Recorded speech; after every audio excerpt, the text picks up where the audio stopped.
ఎవరన్నా ఒక అసెంబ్లీలో ఒక ఎమ్మెల్యే లాగా ఉండారు. అందులో బాలకృష్ణ 100 జీవులు ఎత్తాడు, ఆడ సెక్యూరిటీని దోస్తాడు, ఒక్క పోతున్నాడు. అదే కాకుండా చంద్రబాబు నాయుడు సీట్లో కూర్చున్నాడు, రామారావు పైన ఉన్నాడు. ఆయన చాలా సంతోషంగా ఉంటారు.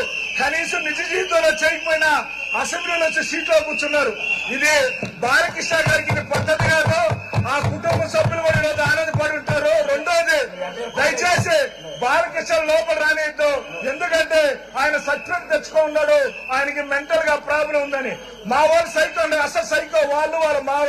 ఎందుకంటే చంద్రబాబు నాయుడికి మెంటల్ ఉంది, వాళ్ళ తమ్ముడికి మెంటల్ ఉంది, బాలకృష్ణ గారికి మెంటల్ అయితే సబ్జెక్ట్ ఉంది. వాళ్ళ గన్నుకి తీసుకొచ్చి నన్ను కాల్ చేసిన ఏం కావాలి స్వామి, కేసులు కూడా ఉండవు. దయచేసి స్పీకర్ సార్ సర్టిఫికెట్ తీసుకొని లోపల పంపించండి, వాళ్ళందరినీ సస్పెండ్ చేయండి, ఖచ్చితంగా మానసిక హాస్పిటల్ పంపించమని స్పీకర్ గారు రిక్వెస్ట్ చేస్తున్నారు.